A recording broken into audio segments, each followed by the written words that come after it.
Welcome back, WNST, Tassel, Baltimore, and Baltimore Positive. We are positively up into a strange football period here where we're going to play games far apart. So, I'm getting off the field a little bit, and I've spent a little bit of time downtown on Monday night. I know I alluded to it. I wasn't taking the backstage pictures with Kyle Hamilton's dad, but we were down at the Pendry celebrating the new arena, the CFG Bank Arena. And I happen to know some folks at CFG Bank and have through a period of time. But through this whole thing, the first conversation I had began with Mike Rosenfeld, my partner and CDO, Chief Digital Officer here at BaltimorePositive.com, and the Oakview people and selling suites and local people and opening an arena. And more than that, dude, my son asking me for Blink 182 tickets and me needing to rely on Leonard Raskin to get me tickets for the Springsteen show. Mike Rosenfeld joins us again from Web Connection. He's the outsourced chief digital officer. Try saying that. Do you say that 3 times in an elevator, Mike? I do not, but I liked watching you struggle with it, but you pulled through. It's a good job. Yeah, I pulled through. We did a whole song and dance on Austin and the possibilities of the arena. Anybody out there that knows Bill Cole from Cole Roofing, he and I did like a long, deeper dive on my Harlem Globetrotters memories and how sticky the floor used to be and how much I love the old building. But this is all part of, and even Dan Roderick's writing about this week, and I'm going to invite Dan, my lifer pal, out for a crab cake sometime soon to do this. But the renaissance of Baltimore might be like sort of happening. Top Golf, things are happening, right? Things are happening downtown. And I know you and I were down in Fells Point, and I told Bill this, and I'll leave you with this. I walked out into Fells Point at 9:30 on a Monday night and thought, now I know why people are impressed here, right? Like they walk out and they're like, this is a spot. Yeah, it was. I did the same thing. So we talked about the fact that we missed each other at that event. We spent a couple hours together. Then I was with a buddy and we went actually across the street for some oysters. Before we drove home, we were being very responsible because we had a drink or two at that celebration. Dude, my phone, I'm still looking for that text. Hey, we're having oysters over at the water. What? No, Yeah, no, yeah, it no. was a last minute decision. It's like maybe we should wait this out, for an hour, take an hour. So we were smart about it. But I had the same exact feeling. I was like, walking out of the Pendry and onto the cobblestone street and or Brick Street and seeing all the restaurants, and it was kind of mellow and quiet, but just quaint. And I was like, yeah, this is good. This is Baltimore, and I felt good and comfortable about it. Well, I walk past Bertha's and I feel like such a jerk. I've never had Bertha's mussels. I know that the family is ending their reign, I should say. Does that mean? I mean, should you and I go get some? I mean, seriously, like I feel like a jerk. I need to go get mussels at Bertha's. I don't. I mean, people would go take away my Baltimore card, which they've tried to Yeah, do many times, by the way. I've been, so I would go back. I'd say I'd go back. I definitely thought about when I heard the news of going in and getting a t-shirt before they close, just to add to a classic t-shirt collection of. By the way, I finally had to do this crab cake. I had to do this crab cake at the end of my tour back in August. Right. So Dudas has a place, one of my closest friends, the first time we went out as couples was down there. I never heard of it and had just the best night. That was maybe 25 years ago. I think I've been in every nook and cranny and felt. I mean, like I'm not bragging on that, but I met women I moved in with at bars in Fells Point. I made lifelong friendships. I've sang in 20 of the bars down there. I remember getting locked out of the Horseshoe Came In on the night of my 21st birthday, and I didn't go in for a decade because it pissed me off. Right. So yeah, like I'm telling you, so I was telling someone my first beer was at Ledbetter's down there. Rotos for me, by the way. Yeah. Rotos. Yep. Now, the drinking age was recently 21, and I was not even 18. So I was not 18 when I went to Dionysos. I promise you that. They just either let me in or whatever, but it was a memory. But that's the thing.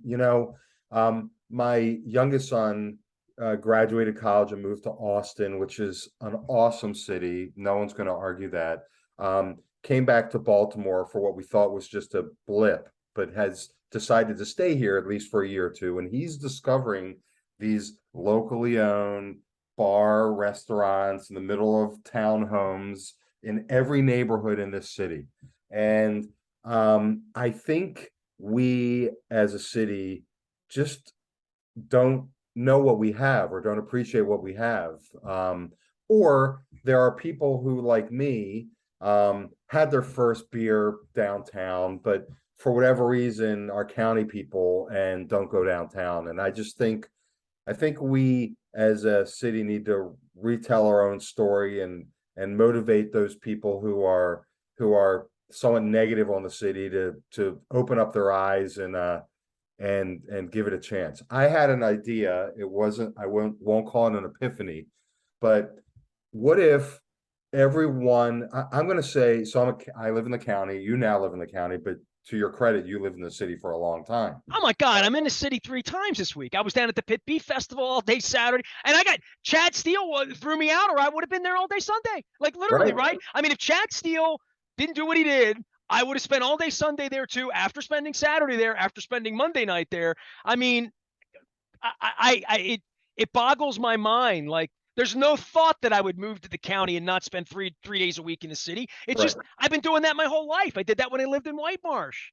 Yeah, well, this could be a dud, so I'm gonna just off the top of my head call it the Great Baltimore City Challenge, where people like you and I, who understand what's going on in the city, look at our network of friends who are more down on the city or negative in the city, I would ain't going down here yeah, anymore.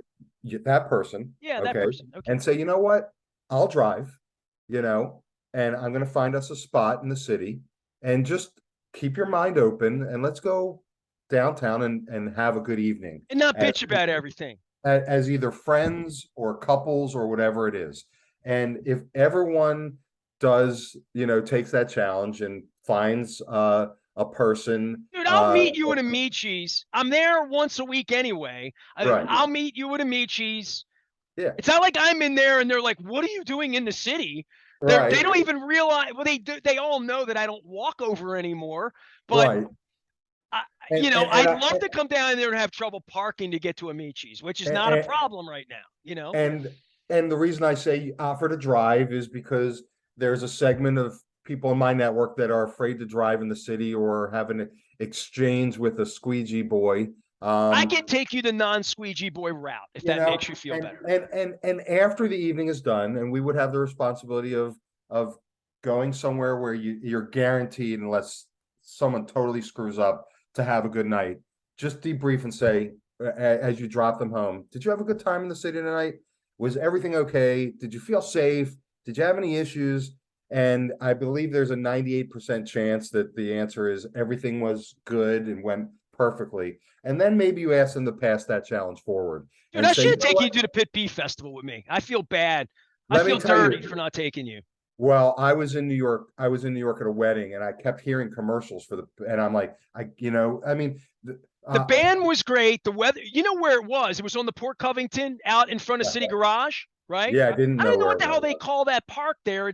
They call it Port Covington, right? So you think it's more over by the cruise terminal where all the big rye. No. It's more like down where the seafood joint was, where the Hanover Street Bridge is. It's like I would call it the park next to the bridge, right? Right, So but it's beautiful. You look at Cherry Hill and there's like a rowing thing across the way, but they have Adirondack chairs. It's completely flattened out. So it's a comfortable place to walk. right, Sometimes you walk through Patterson Park or a park and it's a little clumpy. This is more like a football field. It's not like a soccer pitch quite, but very, very comfortable for people to get around, even people that maybe don't have the best mobility, right?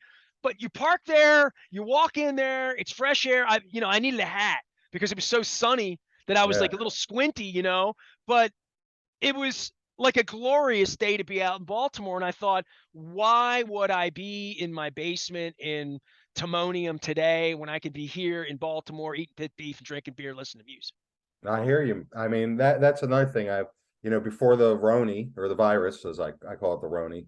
Um, I know that Al Hutchinson and his team went through a rebranding, and in my mind, I'm thinking about like Charm City, and I know we're not going to get rid of Charm City, but we are. I mean, I don't know if it's unusual how many festivals we have in all the different neighborhoods that we have. I mean, there's just so many opportunities to get out and just enjoy the city. So Are you look, around November 12th, by the way? I'm just asking straight up. November 12th, I'm leaving the country that day. Okay. All right. Well, there's a big event. My friend Greg Nivens from Eat, Drink, Relax, or is it Drink, Eat, Relax? I get them confused because I do both. Yeah, They're doing this special thing. It's called Whiskey, Wine, and Fire, and they're doing it over at Harbor Point. So on okay. the other, on this side over here, if you're looking at the video. Yeah, So this is an evening event, 4 to 9, kind of swanky and upscale and nice. Whiskey, Wine, Fire. So for those of you who miss pit beef and aren't yeah, going out of the country and sunning themselves. I don't. I may be sunning myself in Atlanta, but that's yeah, another story altogether. But get down to that because it's going to be a yeah. great event too. And but again, there are great events, right? Like people are putting on things and believing in Baltimore, like these arena people are, right? And dude, we had Hamilton down at the hip like all week long. You and I could have gone to see Hamilton for $100. Look, when outside parties are investing in our city, when there's a Top Golf, and then there's going to be another music venue that's smaller than the arena for still really good acts that we've heard of, and you see cranes in the sky, And Port funded by, Covington, I already mentioned, right? Literally, yeah, right? we have to understand, and this is the psychology of the Baltimorean, that we don't see in ourselves what other people see in us. And I think I mentioned the last time we spoke that when Bill Cole and I heard that the Oakview Group thought that Austin and Baltimore were the two must-get arenas, we looked at each other and we're like, Baltimore? And the question is, why is that our knee-jerk reaction? And to be honest with you, this wasn't a scientific sampling, but I came back from Austin, told a bunch of people about the arena, and all of their responses were the same as mine: Baltimore and Austin, like in the same sentence. So we have to look ourselves in the mirror and understand why it is that we feel half empty rather than half full. And we have to start embracing the positive, recognizing that there is a negative, and that we have to address those things, but start to appreciate what we have. And once again, half of me could say, my just made up the bring someone downtown who's a county person. Half of me is like, screw it.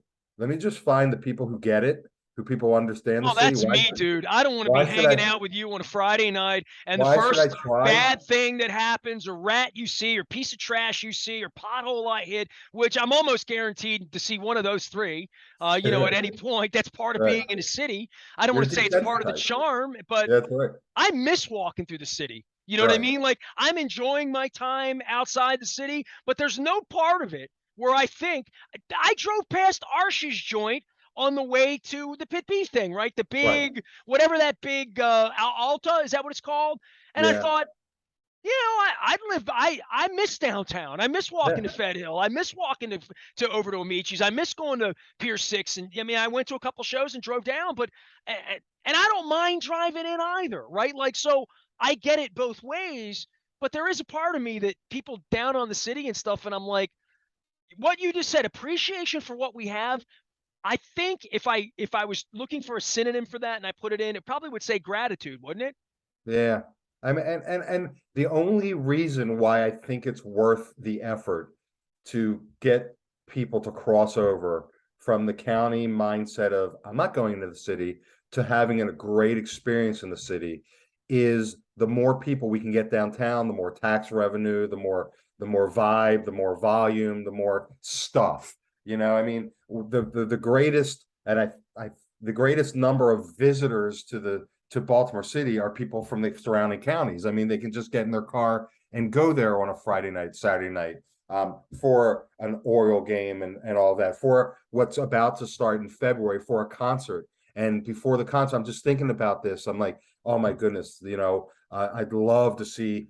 I'd love not to have to drive to DC to see the music that I want to see. Or oftentimes I would go to Philadelphia to see. It's going to be awesome for them to make a stop in Baltimore. And now I'm starting to think about where I'm going to go before the concert or where I would go after the concert and spend money in the city, which would help the city in general. So, I'm going I down to know, the Science Center for the Halloween thing this weekend on Saturday night. I'm going yeah, alone. My wife's out of town. I'm going to dress up, do my Bowie thing or whatever.